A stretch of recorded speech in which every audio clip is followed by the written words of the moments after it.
കേരളത്തിൽ പപ്പടത്തിനും അച്ചാറിനും ചിക്കൻ പീസിനുമൊക്കെ തമ്മിൽ തല്ല് കൊഴുക്കുമ്പോൾ ഉത്തരേന്ത്യയിൽ സംഭവം കുറച്ചുകൂടി ഭീകരമാണ്. കയ്യാങ്കളിയിൽ നിന്ന് ഉത്തരേന്ത്യയിൽ കാര്യങ്ങൾ കൊലപാതകത്തിലാണ് എത്തി നിൽക്കുന്നത്. ജാർഖണ്ഡിൽ വെജിറ്റബിൾ ബിരിയാണി ഓർഡർ ചെയ്തയാൾക്ക് നോൺ വെജ് ബിരിയാണി നൽകിയെന്ന് ആരോപിച്ച് ഹോട്ടൽ ഉടമയെ വെടിവെച്ചു കൊന്നു. റാഞ്ചിയിലെ കാങ്കെ പിത്തോറിയ റോഡിലുള്ള ഹോട്ടലിൽ ശനിയാഴ്ച വൈകിട്ടായിരുന്നു സംഭവം. ഹോട്ടലിൽ നിന്ന് ഒരാൾ വെജിറ്റബിൾ ബിരിയാണി പാർസൽ വാങ്ങി പോവുകയും കുറച്ചു സമയങ്ങൾക്കു ശേഷം ഒരു കൂട്ടം ആളുകളുമായി തിരികെ എത്തി നോൺ വെജ് ബിരിയാണി നൽകിയതെന്ന് പരാതിപ്പെടുകയും ആക്രമണം നടത്തുകയുമായിരുന്നു.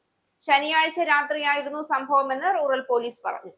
ഹോട്ടൽ ഉടമയായ വിജയകുമാർ നാഗാണ് മരിച്ചത്. ഇയാൾ ഭക്ഷണം കഴിക്കുന്നതിനിടെ അക്രമി സംഘം വെടിയുതിർക്കുകയായിരുന്നു. വിജയകുമാറിനെ ഉടൻ തന്നെ ആശുപത്രിയിൽ എത്തിച്ചെങ്കിലും ജീവൻ രക്ഷിക്കാനായില്ല. സംഭവത്തിൽ പ്രതികൾക്കായുള്ള അന്വേഷണം ഊർജിതമാക്കിയിരിക്കുകയാണ് എന്ന് പോലീസ് വ്യക്തമാക്കി. വിജയകുമാറിന്റെ മൃതദേഹം പോസ്റ്റ്മോർട്ടത്തിന് അയച്ചിരിക്കുകയാണ്. ആക്രമണത്തിനു പിന്നിൽ മറ്റെന്തെങ്കിലും ഉദ്ദേശങ്ങളുണ്ടോ എന്നും പോലീസ് അന്വേഷിക്കുന്നു.